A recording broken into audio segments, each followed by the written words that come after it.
Welcome back to a best of 3 series of StarCraft 2. What I've got for you today is a Protoss versus Terran. We're in game number 1. Ooh, we're playing StarCraft map trivia again. I think this is Whispers of Gold, isn't it? It's the one where the spice must flow. There's little gold flakes flying around the map in certain sections. Spotted right here in the top left-hand corner. Playing with the red Protoss species, we have none other than Goblin, recently doing extremely well. I was very impressed by his game, so I figured let's watch him play against a Terran opponent this time around. With the blue SCVs, we have a previous world champion of StarCraft 2. He goes by the name of ByuN. We saw Goblin play some phenomenal matches against Rogue. I don't really want to spoil that series, but he certainly looked impressive. So, let's see how well he does against a Terran player here. Obviously, ByuN and Rogue, both of them ridiculously good at the game. But it certainly showed that Goblin can put up a fight against the very best players in the world. And while this is a different matchup, I can imagine, since his macro game looked really strong, that this is not going to be a straightforward game here for ByuN whatsoever. It is, by the way, Whispers of Gold. I don't really know exactly why it's called Whispers of Gold. You know the weird part about Whispers of Gold? Somebody pointed this out, and it bothers me. There's no gold base on Whispers. Like, it's in the name. How does Whispers of Gold not have a golden mineral line? No, it seems a little bit silly. There are little flakes of like yellow stuff, though, flying around in certain sections. In my mind, it looks a little bit... Can I even find any of it right now? In my mind, it looks a little bit more like the spice from Dune, you know? Where... maybe we can use that for traveling a little bit quicker, but... we'll have to find out which of these two is the Lissan Al Gaib. Anyways. Fun map overall, though. I feel like all of the new maps are actually really solid. The most confusing part about this map, other than the name, are these... random, I guess we can call them decals on each of the bases. This one doesn't have it because I guess it's under the dirt. But there's like a Goliath right over here. We have a random Wraith right over here. We have a refueling station. I don't know why. I guess they're all Brood War references, but I'm not sure what the gas station is all about. Anyways. Ooh, interesting. So ByuN is actually going for a quick triple Rex on 2 base. It's going to allow him an awful lot of marine production, but obviously no Hellions, no Banshees, no Medevacs until quite a bit later. Generally speaking, what you do is you go double tech lab here. You go into the Stimpack upgrade, and then you go into the Combat Shields upgrade. It's going to allow ByuN a lot of early game safety, but in general, not a whole lot of opportunities here to be aggressive. I don't really know exactly how commonly these two play against each other, so maybe ByuN is just thinking, yo, this guy's probably pretty good, but I can take him on. I can probably do reasonably well. May as well test the waters a little bit in the first game of a series. And of course, this is still a relatively common build for Terran. In the meantime, on the other side of the map, Goblin just going for the good old Blink upgrade.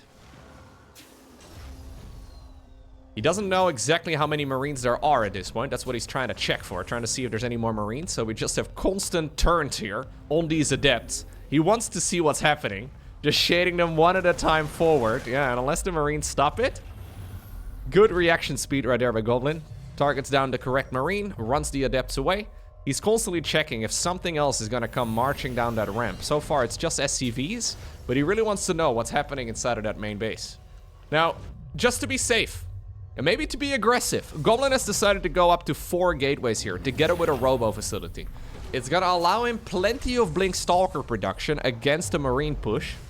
And he can certainly also think about being aggressive if he wants to be, so we're gonna go into a Prism. We'll have to see if he decides to add on a 3rd Nexus on the back of this too, but now, finally, the surprise gets spoiled. ByuN is revealing, indeed, what he's had. Now, another Marine goes down, or up.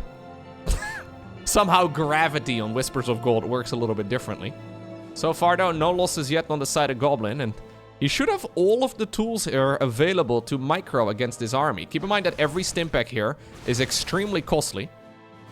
Blink is available in a couple of seconds as well. So, yeah, honestly, really good stuff here for Goblin. This is the new patch. There's the Stimpak. No concussive shells, though. 2 shield batteries. Let's see how these shield batteries do. No shield battery overcharge, of course, anymore. Prism, in the meantime, hanging out on the other side of the map. Goblin is feeling so brave, so safe here at home as well, that he decides to warp in a couple Stalkers on the other side of the map, and he goes chasing.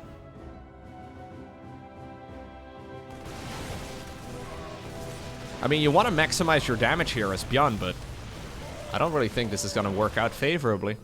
Keep in mind, though, that neither player here has a third base, and that's making this game relatively low economy. Goblin only has 2 Stalkers here, so he's going to try and be a little bit annoying. Stimpak gets activated. That deals a bit of damage. 1 more SCV. Great stuff here by Goblin. I feel like Goblin, I've seen him play a bunch of games as of late, and he's just playing incredibly well. Good target firing. Just in general, solid control, not really making any mistakes. Third Nexus starts up. We don't yet have a third command center. We'll have to see when ByuN decides to add that one into the mix. He's finally got those medevacs coming right now. But he needs to be very careful still, because those Stalkers, he doesn't know about the third base. He doesn't know how committed Protoss is here. For all he knows, this could be like an all-in right now on the back of this. Okay, he decides to smash his piggy bank and go into a third command center. Concussive shells at this point, though. Yeah. Does make the game a little bit easier. Robo Bay. Stalkers, once more, poking away wherever they can.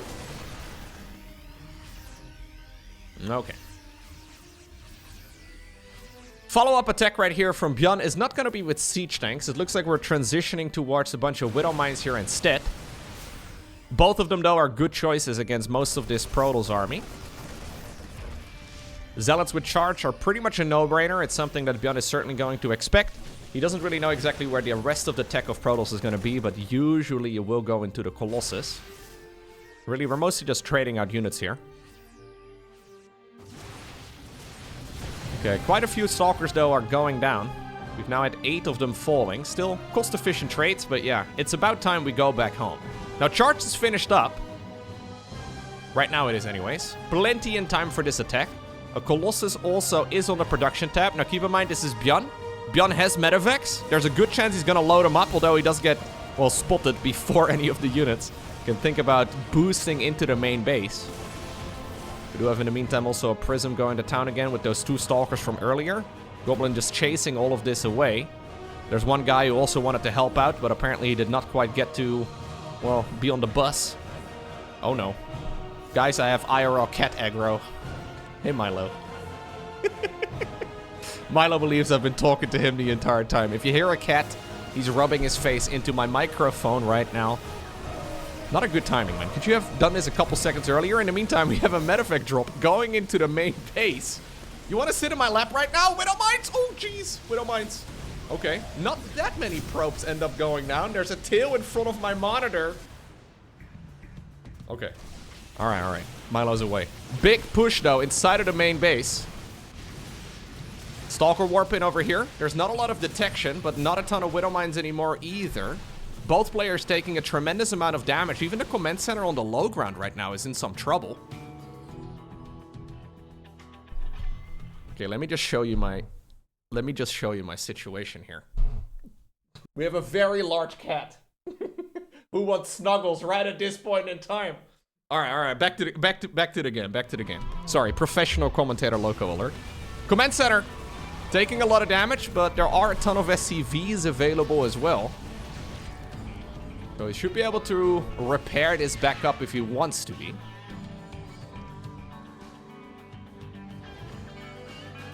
Okay, Prism. Thinking about going back into the main base. He wants to warp in a big round of units. This is costly here from Goblin. Third command center, or sorry, second command center here, taking a ton of damage. The third is still available in the main base. And honestly, the fact that there is a third CC available, even when you lose a ton of workers, it makes the game playable for ByuN. He knows that there's not going to be a ton of economy here for the Protoss player across the board. So when you're only at a 10-worker deficit, this game is still certainly winnable. Goblin, though, just continues warping in inside of the main base. It's really just Zealots and Stalkers here in total. One of the medevacs comes back home. Gets sniped immediately with just a handful of Stalkers. Here come the SCVs once more. Not everybody can fit inside of the prism. A couple of the units, though, do manage to blink down towards the low ground. Looks like the medevac drop got denied once more. 3 Marauders inside of that one. Good blink right here by Goblin. Snipes another one of those Widow Mines for free.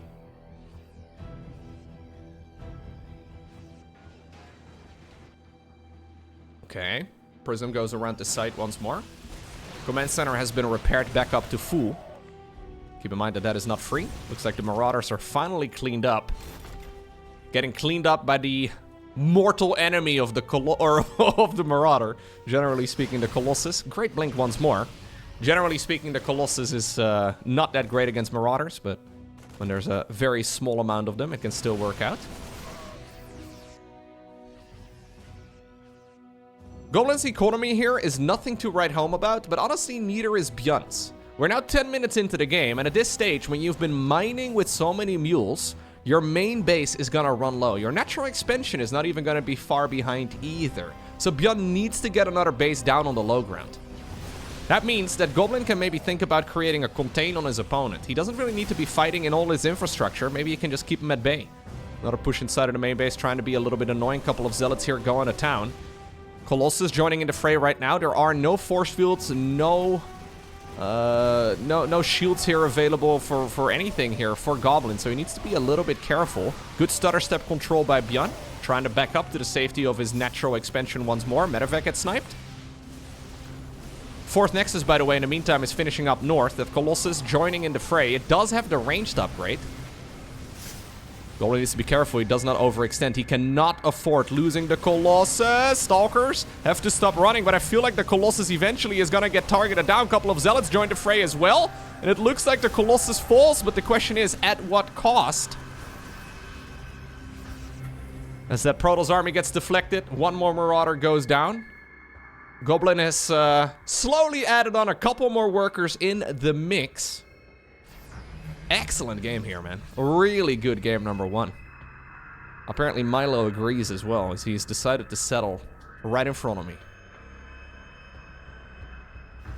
Of course, these players don't know exactly what's going on, right? Goblin has been in his opponent's face the entire time, so he's had good vision of what the Terran player is up to.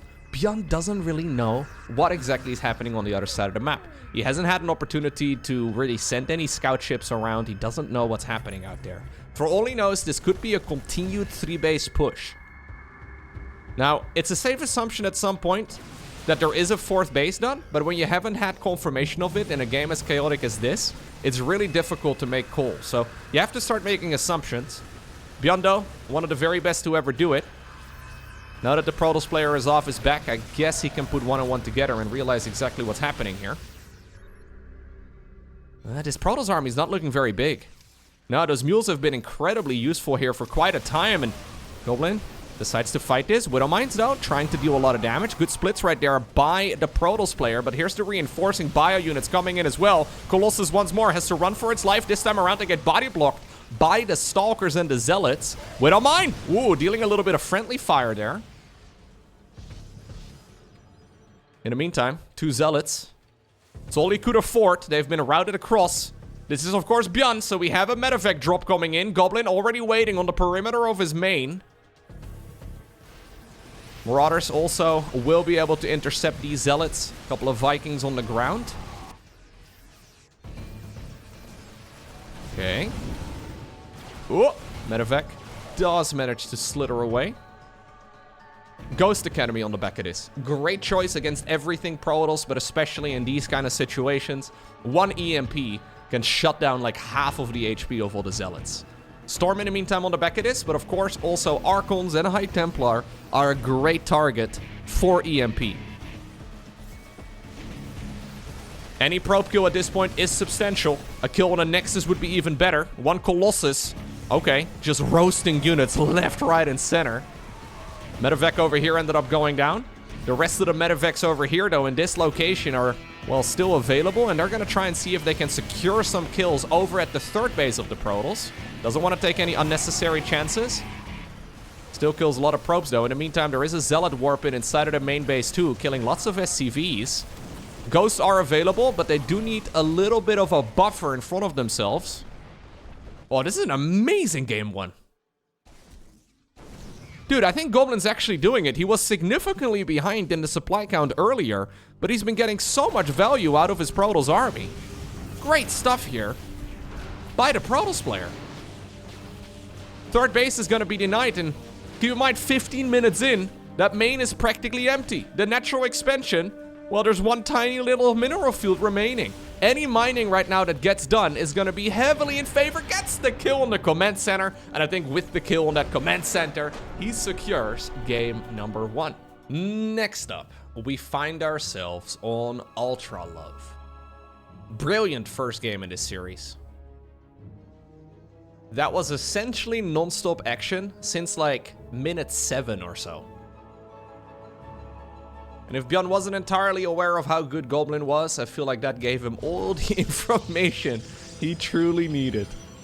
I've got a feeling that's the type of match that ByuN plays quite regularly, and all the Colossi just sort of die, right? We've seen that time and time again in a lot of games where a couple of the Marauders, they slip through the cracks, Protoss overextends, the Colossus dies and stuff, but Goblin was doing a great job keeping all of his important units alive, and while he did lose the very first Colossus, bit of an overextension in that department, he managed to claw his way back into the match.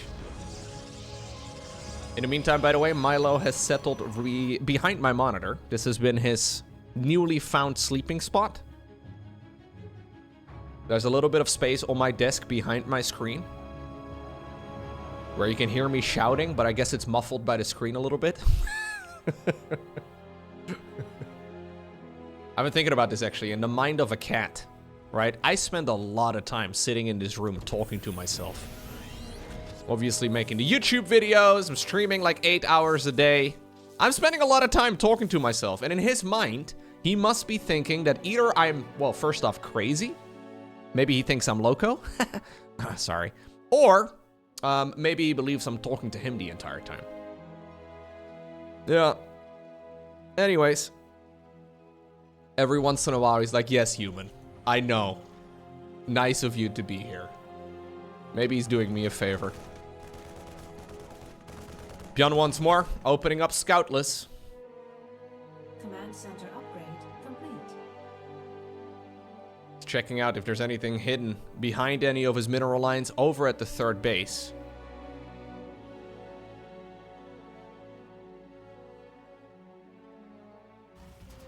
There was actually a time when my cats didn't want to be in the room whenever I was casting any StarCraft. Like, they'd be fine whenever I would be, I don't know, for example, doing the live stream, right? They wanted to hang out in the room, but then as soon as I started talking, excitedly, they were like, nope. I'm good, please open the door. But they're slowly clawing their way back into the room. It's good, it's nice. Twilight Council opener once more for Gobo. It's a 1-1-1 right here for ByuN. Decided to go for the high ground expansion because he didn't really know exactly what was out there.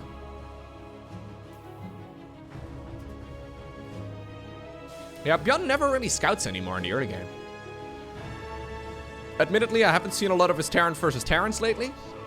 But in TVZ and TVP, he rarely seems to send units across the map. I mean, obviously there's a Reaper, but no SCV scouts anymore.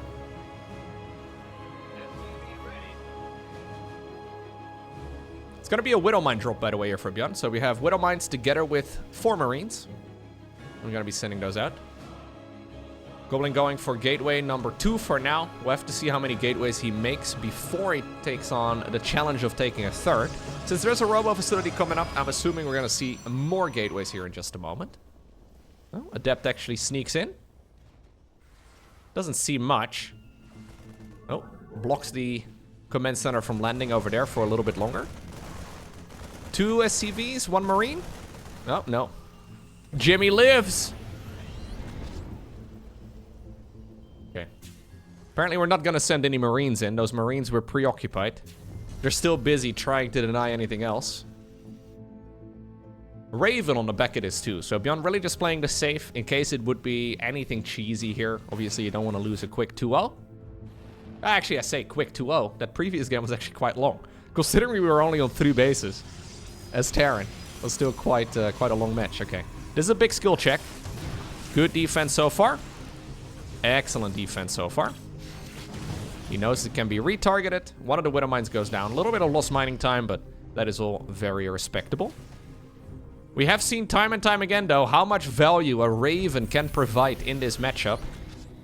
You just hang it out in the dead space, for example, over here or in the far bottom left. Yeah, you just hang it out, occasionally fly into the main base, drop a couple auto turrets and back off. This is something that Goblin needs to be respecting. When he's busy microing on the other side of the map with 4-gate Blink Stalker, which is what this build is, he needs to be paying attention against the potential Widow Mine drop, but also against the potential auto turret drop. A couple of Marines over here, though, get blasted. One siege tank in the main. Ooh, Stalker's going around the side. I think they're gonna blink back. Yeah. Lovely control here, though, right? Like, that is... These are very slippery Stalkers, man. He's also microing in the meantime at home. Oh, sorry. Raven finally made its way. Yeah, I've been very impressed by this Goblin control.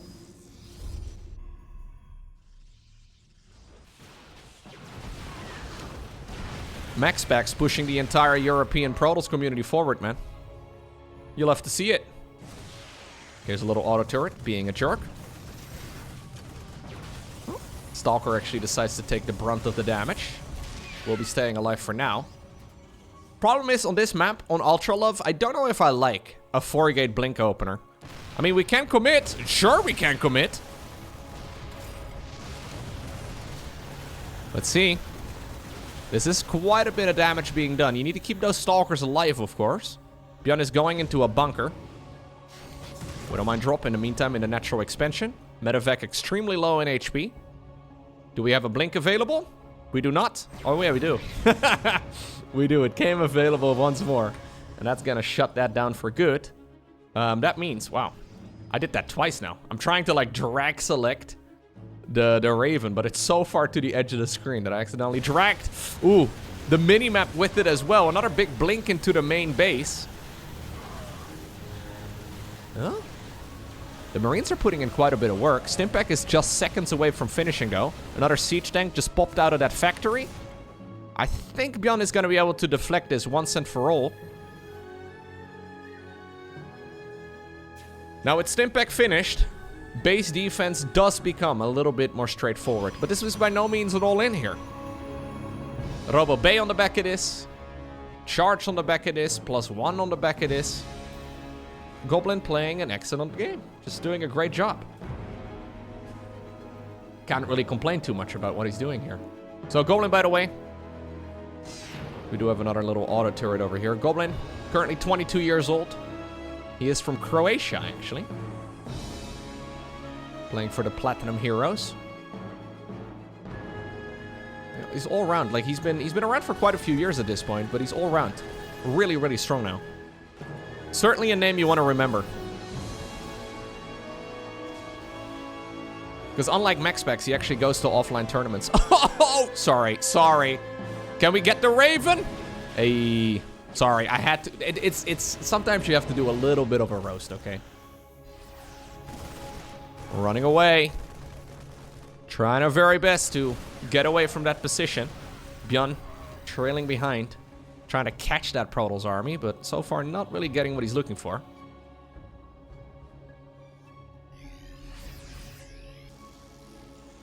Aw. I'm helping!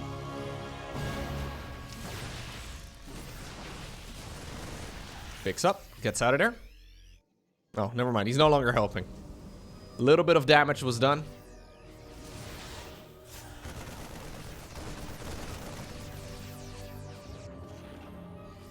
Look, I want to be the world's biggest MaxPax fan, and I think I am.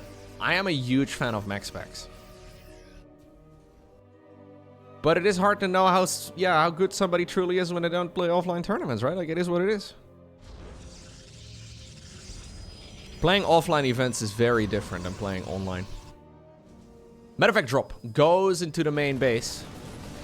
This was to be expected, of course. ByuN, who's been playing offline tournaments for years, has been doing this for years as well. Gets 12 probes just like that. Loses one of the medevacs, but in the meantime, there's some stalkers going to town as well. But this is going to be the end for this little squad. Now that the Vikings are here too, Those units will get shot out of the sky. Okay. 4th Nexus in the bottom left-hand corner. There's the Ghost Academy coming up again. Keep in mind, with the new patch, Ghosts are now 3 supply rather than 2. Not a huge nerf, at least not at this stage in the game, but if the game goes on for a little bit longer, it does mean that Terran will have a slightly harder time trying to get up towards that mass Terran army. If you make like 10, well, for example, 10 Ghosts, your mass supply is just gonna be 10 supply less, right? Like, you're not gonna have as many Marines. It does add up. Goblin, by the way, only at 49 workers here, which is not a whole lot. So he needs to be careful. He's adding on additional workers once more. He did lose 19 throughout this game, but ByuN also lost 12. And his economy is looking a whole lot nicer than the worker count that Goblin currently has. He needs to be Goblin up all those minerals, you know what I mean? It's important here, because I don't think you're going to be able to win with this army.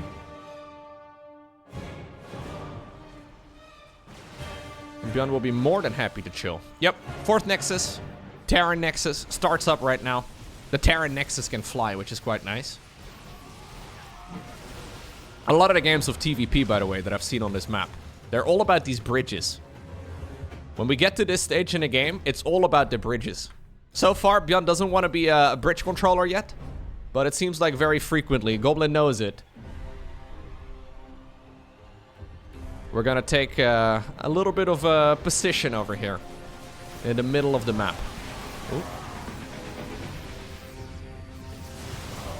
We have 6 Vikings available right now, which is actually quite good. Yeah, they had to come out and regroup together. Zealots coming in from the side in the meantime. This army trying to be a distraction. ByuN, though, a little bit too good for that. Widowmine. Oh, not really dealing any damage. Dude, I feel like the Protoss player has gotten so good at dodging Widowmine shots with Stalkers lately.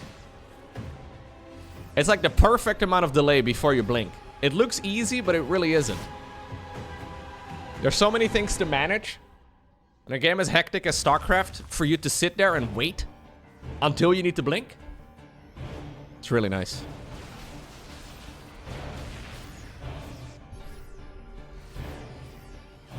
Okay. Colossi, though, a little bit exposed. Vikings do get blinked on.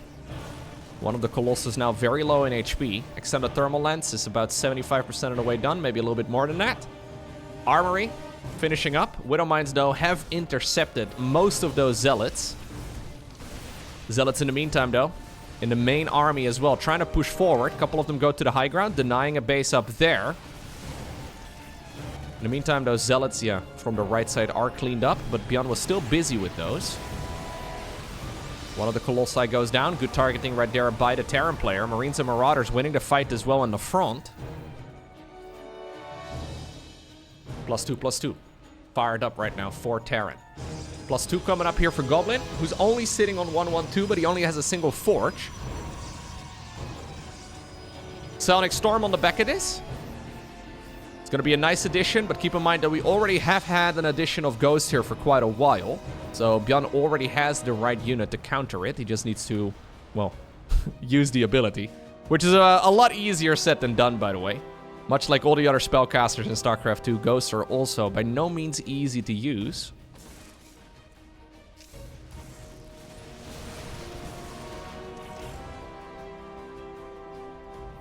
I feel like Protoss players have gotten a lot better at taking control of the map, right? Like, look at the mini-map right now. We've got little bits of Protoss intel across the board. Terran is kind of stuck in their own little starting quadrant, right? Like, they have that little section of the map covered, and they're not really taking a lot of damage and stuff, but Goblin's got an understanding of everything that's going on. I feel like that's a big difference compared to what we had, like, a year or two ago. Zork has always had a lot of vision. Protoss has always been mostly blind. Storm? Oh, big Storm.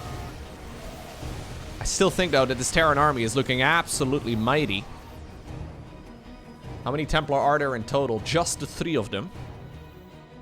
A couple of Zealots here trying to see if they can prevent this Planetary from morphing in, and they will. Planetaries now with 1 less armor.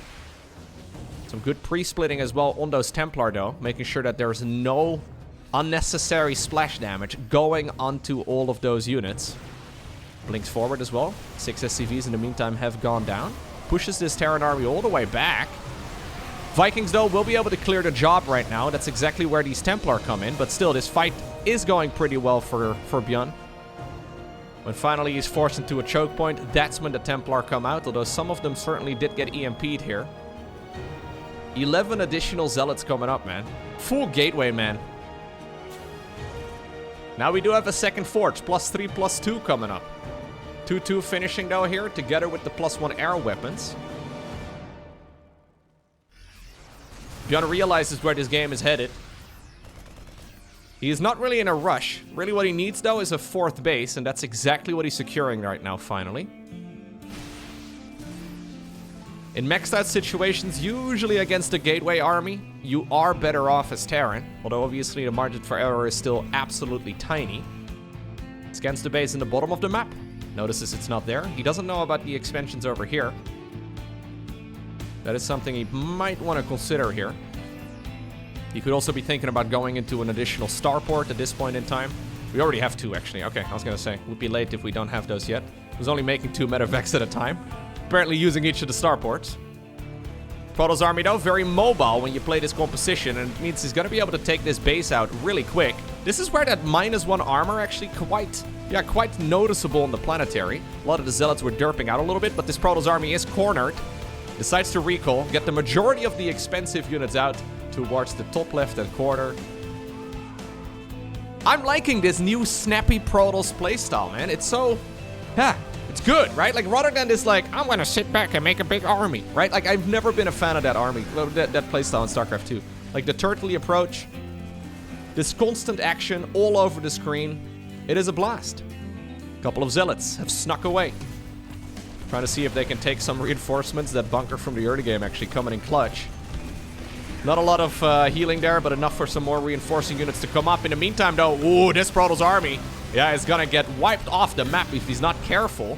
A 3rd source of splash damage has been brought in, but this is becoming a little bit gimmicky right now here for Goblin, and ByuN knows it. With good control, he should be able to out-micro every single one of those spellcasters. Now another EMP goes down. Zealots indeed don't do a lot of damage anymore. No energy on the Templar, and I think ByuN can just stand and fight right here, right now. He finally gets the engagement that he's been looking for the last 5 minutes, and that just destroyed the Protoss army. This Nexus, okay. I thought for a second it was left here to tell a story to the rest of the next side, but... yeah, when you have all the splash damage in the world, but you don't really have a core unit composition, right? When you only have spellcasters, when you only have splash damage, it also makes the game, well, very difficult to play. I mean, this does mean, though, that we are going to go to game number 3, right? If ByuN ends up winning it, we can go to another game between these two, and I'm here for it, man. Goblin has smashed his piggy bank here, trying his very best to just afford whatever he can. This is only a small portion, though, of the Terran army, and it just destroyed, well, an entire Protoss army, and then also what seems to be 3 bases. Once Terran regroups, he's got lots of stuff all over the map. He should have a relatively easy time. Goblin, though, not gonna go down without a fight. He's taking 2 additional bases in the bottom right-hand corner of the map. Trying to see if he can... well, he cannot afford donating Zealots at this point. Trying to see if he can get some sneaky damage done. He's ready to essentially just put all of his eggs in one basket and try his best. Okay. With that Zealot group, though, not achieving anything. He decides to tap out, but another excellent game in this series. And that means that it all comes down to ley lines. Final game in this best of 3 series. So far, the early games have been relatively standard, but then once these guys start fighting, they keep going. I feel like these engagements, they last for like 5 to 10 minutes or so, which is pretty cool. If you're an old StarCraft fan, like myself, back in the day, right? Here's how StarCraft games worked in the StarCraft 2 Wings of Liberty beta and like the early days of the game, okay? Here's what players did. Either the game ended at about minute 3, right? Because somebody did some dirty cheese. Or there was some sort of busted like 2-base all-in that needed to be nerfed before it could be stopped, right? Or we had 2 players sitting back for 25 minutes and then they clashed once. The entire fight took about 10 seconds and then a player would be winning a game. Yeah. Now, I like that part of the game. But when you compare it to where we are these days, it is very different. That's also what makes any new RTS game quite difficult, I think, to really properly enjoy. Because when you think about it, we have been spoiled by StarCraft. Like, we have been spoiled really badly by how amazing this game truly is. Essentially, what people expect from a new RTS game is this, but better. Which, yeah, good luck. I want to believe, but, yeah, good luck, man. Maybe one day. ByuN apparently feeling like he can build the command center on the low ground this time around.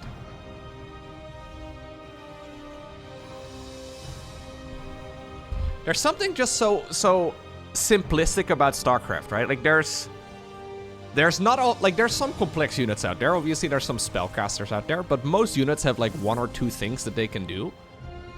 And it makes it really obvious what good players can do with good units, right? Like the value that ByuN is getting out of a Marine is rarely less than the 50 minerals that the Marine costs.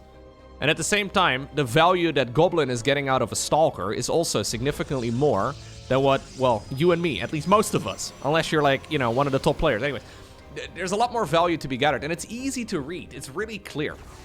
I feel like with a lot of the RTS games that are currently in development, they're trying to add all these spicy things, and they're doing all these cool things that in theory could be amazing. But if something requires a ton of explaining, I feel like that also reduces the epicness of the game. It's also impressive to me, and then I'll stop fanboying over StarCraft, okay? How this game has been around since 2010, and it still looks good, right? Like, this isn't by any means the most beautiful game graphically, and obviously they have made some improvements, especially when like Heart of the Swarm and Legacy of the Void came out, but Legacy of the Void came out in 2015. It's been a decade. Well, almost anyways. No way. Hold up right now. Do I hear that correctly?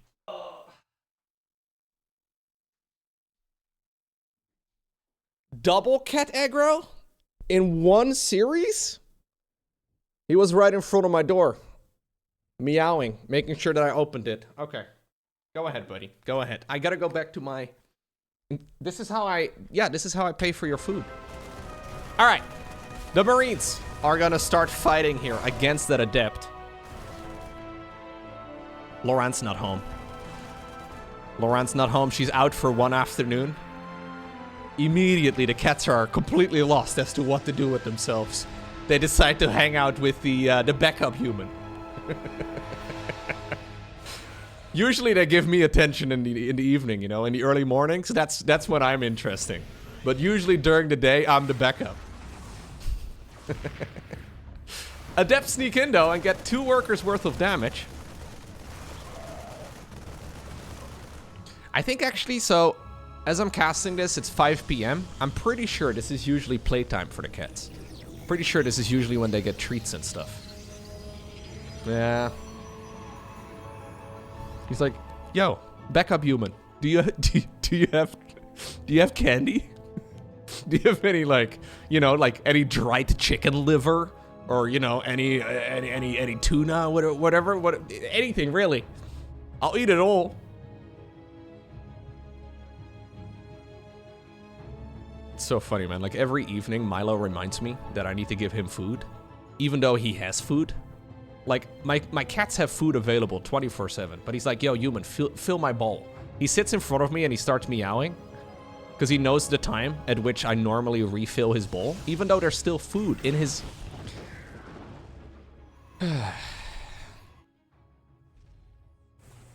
Factory coming up. It's once again that good old triple Rex right here for ByuN. 3rd command center though, significantly earlier this time around. It looks like we have a 4-gate, 3 games back to back to back right here from Goblin. So this is essentially the same build every single time.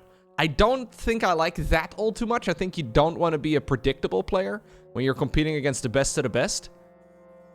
Stimpack is finishing just a couple seconds from now. Look at the infantry weapons level 1 as well.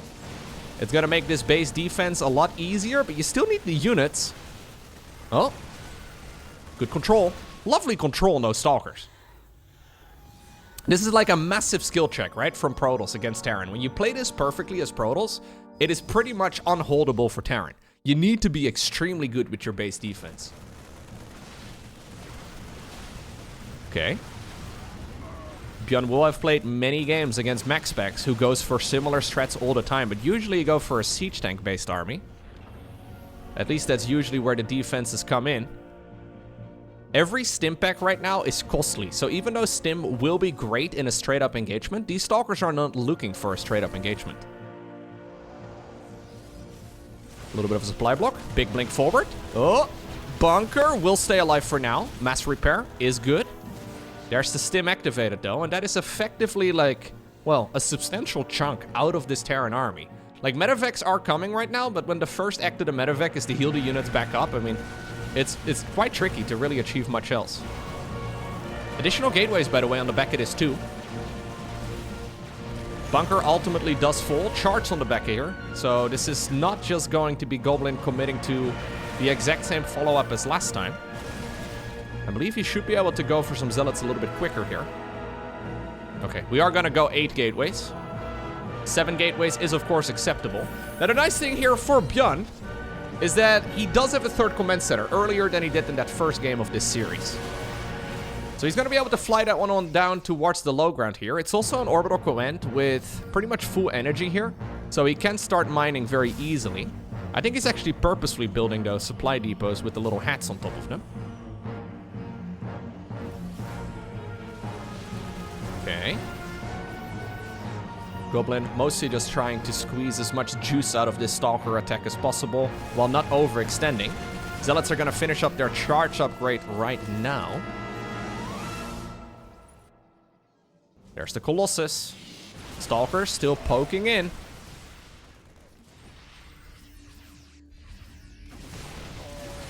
Okay. ByuN is back against the wall. But it's a large wall. Huge back. He's been lifting for a long time, you know? He's made all kinds of gains.